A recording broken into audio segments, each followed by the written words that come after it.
श्री हरि। जय श्री राधे कृष्ण। आप सभी श्रद्धालुओं का हमारे जीवन अमृत परिवार में हार्दिक स्वागत है।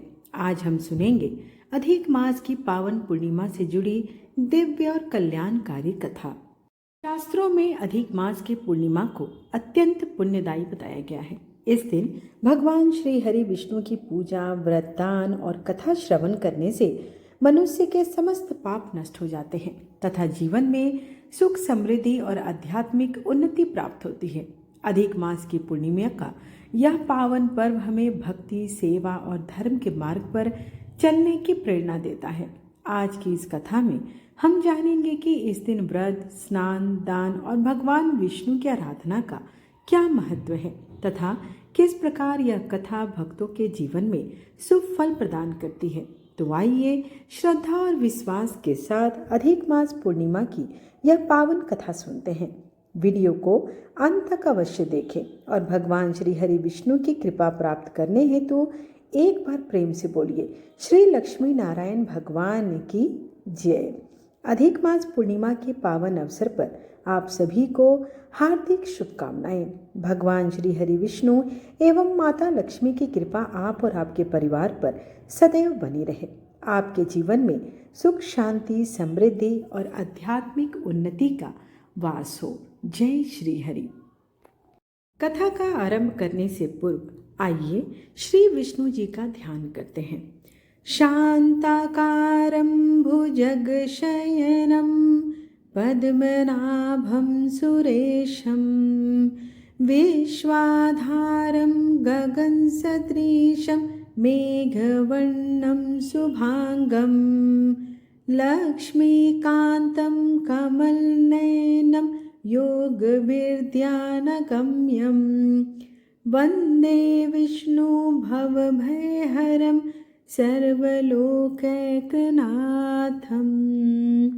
अर्थात जो शांत स्वरूप वाले हैं, शेषनाग की सैया पर विराजमान हैं, जिनकी नाभि से कमल प्रकट हुआ है, जो देवताओं के स्वामी हैं, संपूर्ण विश्व के आधार हैं, आकाश के समान व्यापक और मेघ के समान श्याम वर्ण वाले हैं, जिनके अंग अत्यंत शुभ हैं, जो माता लक्ष्मी के प्रिय कमल के समान सुंदर नेत्रों वाले तथा योगियों द्वारा ध्यान में प्राप्त किए जाने वाले ऐसे संसार के भय को हरने वाले भगवान विष्णु को मैं प्रणाम करता हूँ। पौराणिक कथा के अनुसार प्राचीन समय में एक नगर में एक गरीब ब्राह्मण अपनी पत्नी के साथ रहता था। दोनों भगवान विष्णु के परम भक्त थे, लेकिन अत्यधिक गरीबी के कारण उनका जीवन कठिनाइयों से भरा हुआ था।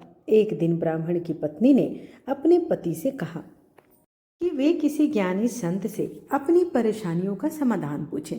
इसके बाद ब्राह्मण एक संत के पास गए और अपनी व्यथा सुनाई।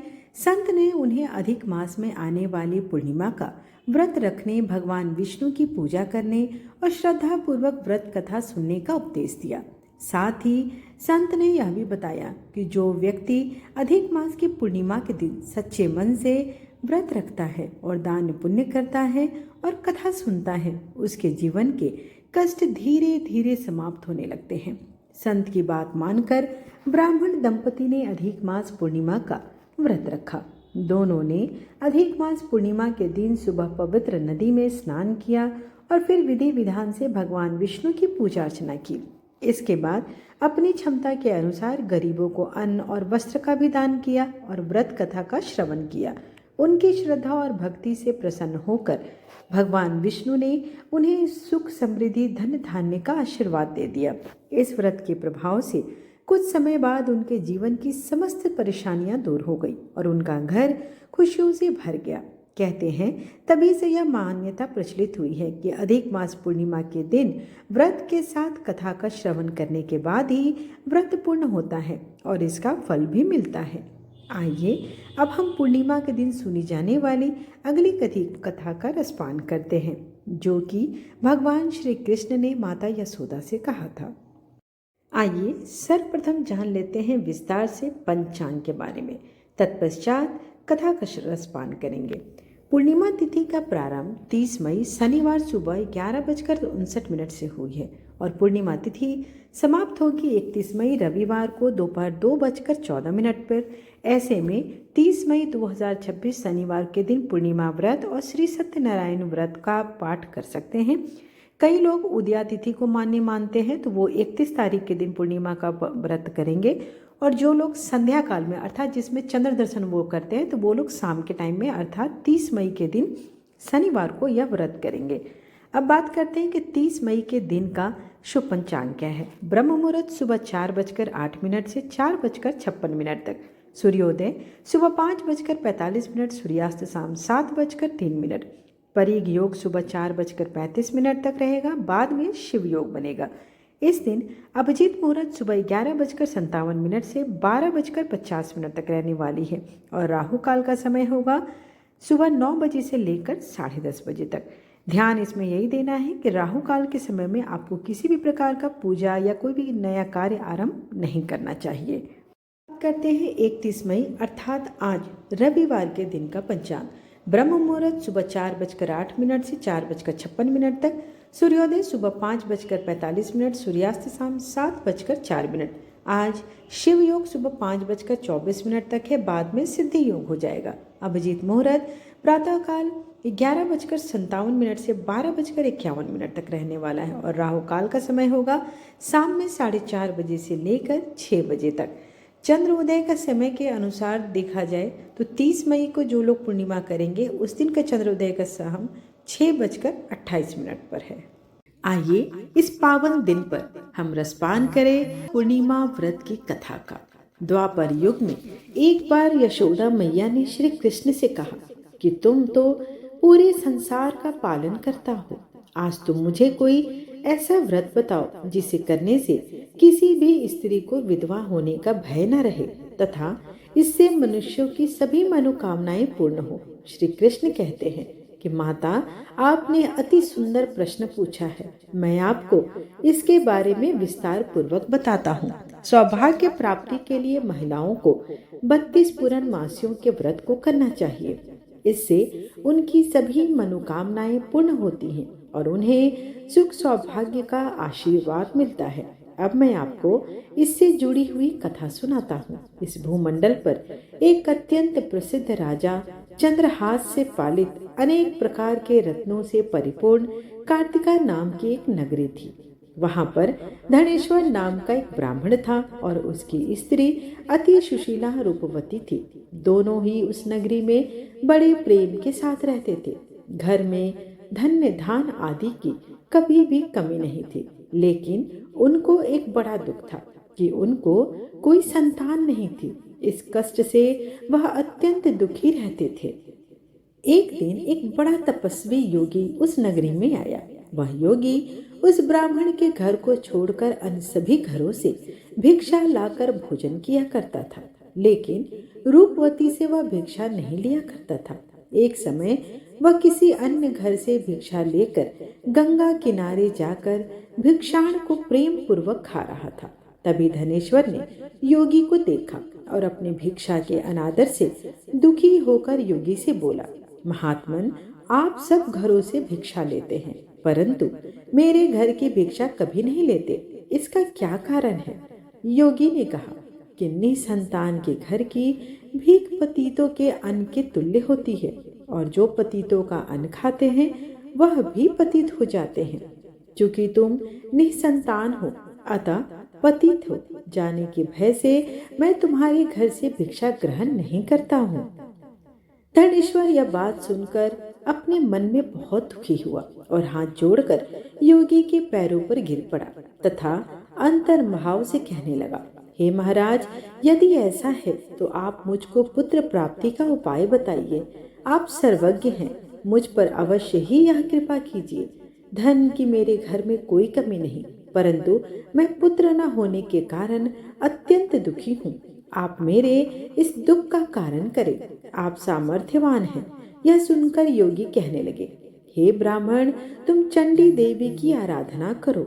घर जाकर उसने अपनी स्त्री से सब वृतांत कहा और स्वयं तप के निमित्त वन में चला गया। वन में जाकर उसने चंडी देवी की उपासना की और उपवास किया। चंडी देवी ने 16वें दिन उसको स्वप्न में दर्शन दिया और कहा, हे धनेश्वर, तुझे पुत्र होगा, परंतु वह 16 वर्ष की आयु में ही मृत्यु को प्राप्त हो जाएगा।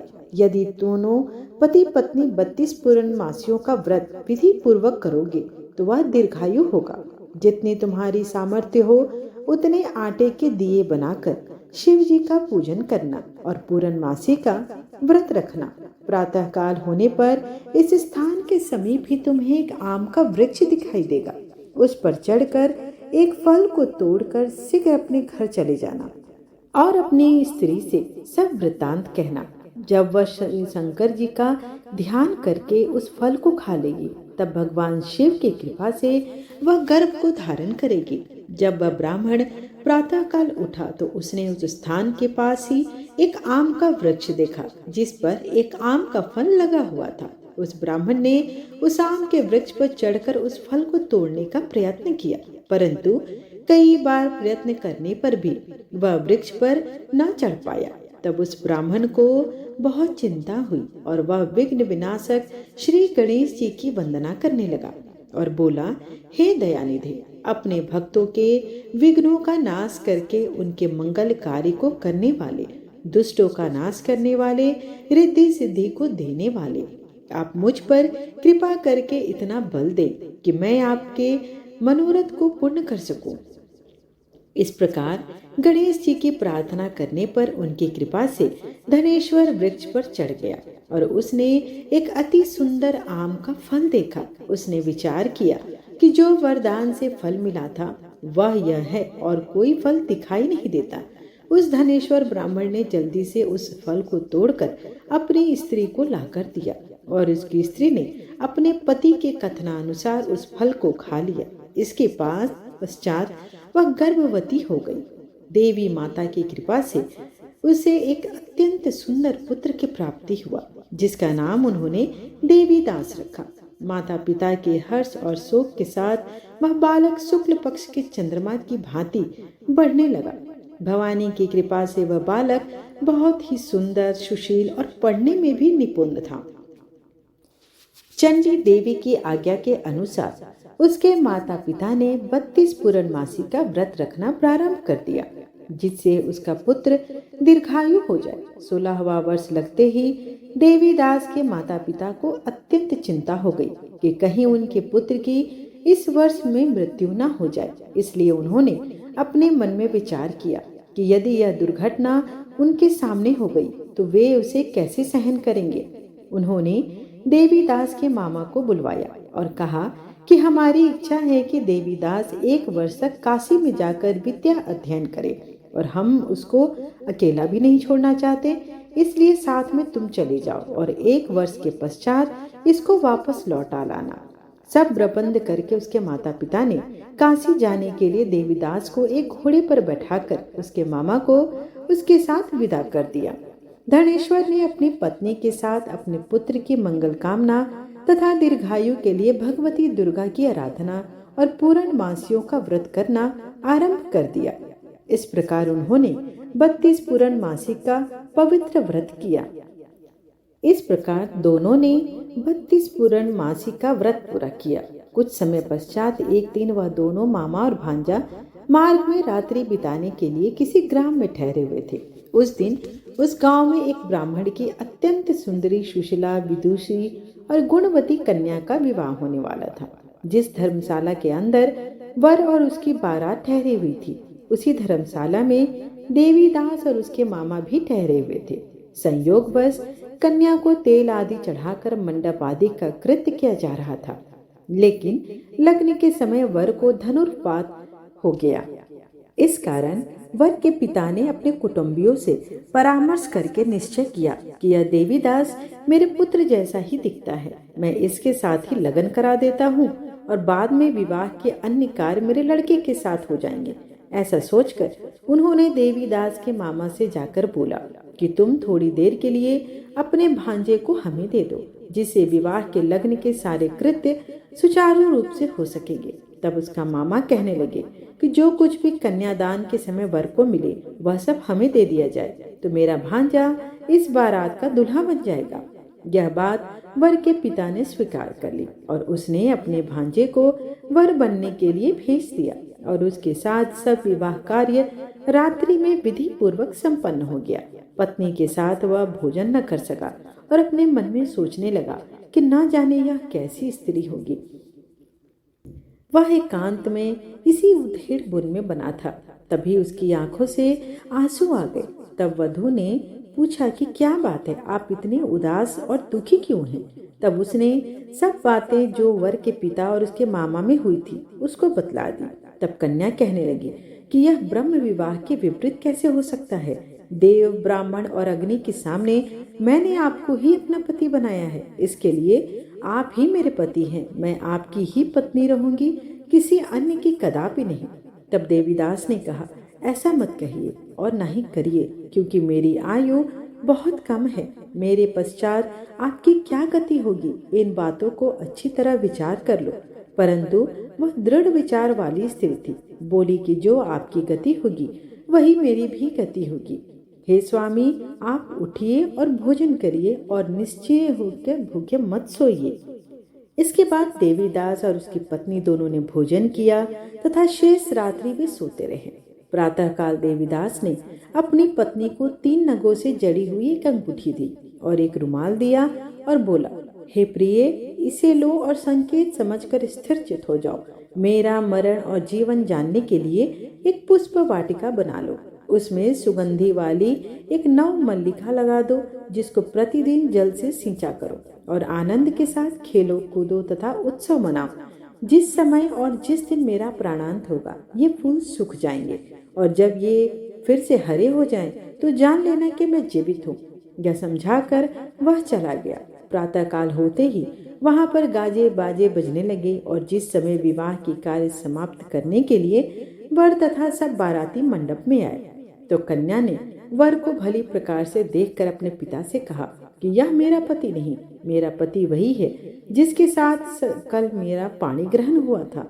इसके साथ मेरा विवाह नहीं हुआ है। यदि यह वही है तो बताए कि मैंने इसको क्या दिया। मधुपर्क और कन्यादान के समय जो मैंने भूषण आदि दिए थे उन्हें दिखाए तथा रात में मैंने क्या गुप्त बातें कही थी वह सब मुझे सुनाए। पिता ने उसके कथनानुसार वर को बुलवाया। कन्या की यह सब बातें सुनकर वह कहने लगा कि मैं कुछ नहीं जानता। इसके पश्चात लज्जित होकर वह वहां से चला गया और सारी बारात भी अपमानित होकर पुनः अपने घर को लौट गए। तब भगवान श्री कृष्ण बोले, हे माता, इस प्रकार देवीदास काशी विद्या अध्ययन के लिए चला गया। जब कुछ समय बीत गया तो काल से प्रेरित होकर एक सर्प रात्रि के समय उसको डसने के लिए वहां आ गया। उस विषधर के प्रभाव से उसके शयन का स्थान चारों ओर से विष से विषैला हो गया, परंतु व्रत के प्रभाव से उसको काट न पाया, क्योंकि पहले ही उसकी माता ने 32 पूर्णिमा का व्रत कर रखा था। इसके बाद मध्याह्न के समय स्वयं काल वहां पर आ गए और उसके शरीर से उसके प्राणों को निकालने का प्रयत्न करने लगा, जिससे वह मूर्छित होकर पृथ्वी पर गिर पड़ा। भगवान की कृपा से उसी समय पार्वती जी के साथ भगवान शंकर वहां पर आ गए। उसको मूर्छित दशा में देखकर पार्वती जी ने भगवान शिव से प्रार्थना की कि हे प्रभु, इस बालक की माता ने पहले 32 पूर्णिमा का व्रत किया था, जिसके प्रभाव से हे भगवान आप इसको प्राण दान दें। भवानी के कहने पर भक्त वत्सल भगवान शिव ने उसको प्राण दान दे दिया। इस व्रत के प्रभाव से काल को भी पीछे हटना पड़ा और देवीदास स्वस्थ होकर बैठ गया। उधर उसकी स्त्री उसके काल की प्रतीक्षा किया करती थी। जब उसने देखा कि उस पुष्प वाटिका में पत्र पुष्प कुछ भी नहीं रहे, तो उसको अत्यंत आश्चर्य हुआ और जब वह जैसे जैसे हरी भरी होती गई तो वह जान गई कि मेरे पति जीवित है। यह देखकर वह अत्यंत प्रसन्न मन ही मन अपने पिता को कहने लगी कि पिताजी, मेरे पति जीवित हैं, आप उनको ढूंढने का कार्य प्रारंभ करें। जब 16वां वर्ष व्यतीत हो गया तो देवीदास भी अपने मामा के साथ काशी से चल दिया। इधर उसके ससुर उसे ढूंढने के लिए अपने घर से जाने वाले ही थे कि वह दोनों मामा भांजा वहां पर आ गए और देवीदास को आता देखकर उसका ससुर बड़ी ही प्रसन्नता के साथ अपने घर ले गया। उस नगर के निवासी भी वहां इकट्ठे हो गए और सबने निश्चय किया कि अवश्य ही इसी बालक के साथ इस कन्या का विवाह हुआ था। उस बालक को जब कन्या ने देखा तो पहचान लिया और कहा कि यह तो वही है जो संकेत करके गया था। तदुपरांत सभी कहने लगे कि भला हुआ जो आप यहाँ पधार गए। श्री कृष्ण जी कहने लगे कि इस प्रकार धनेश्वर 32 पूर्णिमाओं के व्रत के प्रभाव से पुत्रवान हो गया। जो भी स्त्रियां इस व्रत को करती हैं वे जन्म जन्मांतर में वैधव का दुख नहीं भोगती और सदैव सौभाग्यवती रहती हैं। यह मेरा वचन है, इसमें कोई भी संदेह नहीं है। यह व्रत पुत्र पौत्र को देने वाला तथा संपूर्ण मनोकामनाओं को पूर्ण करने वाला है और 32 पूर्णिमाओं के व्रत करने से व्रती की समस्त इच्छाएं शिव जी अवश्य पूर्ण करते हैं। इस प्रकार पूर्णिमा व्रत के प्रभाव से उस ब्राह्मण का जीवन सुख शांति और समृद्धि से भर गया। भगवान विष्णु की कृपा और चंद्रदेव के आशीर्वाद से उसके सभी कष्ट दूर हो गए। उसके जीवन भर सत्य धर्म और भक्ति के मार्ग पर चलकर अपना जीवन सफल बनाया। जो भी भक्त श्रद्धा और विश्वास और नियम पूर्वक पूर्णिमा व्रत करता है उसके जीवन में सुख समृद्धि का वास होता है और सभी मनोकामनाएं पूर्ण होती हैं। प्रेम से बोलिए विष्णु भगवान की जय।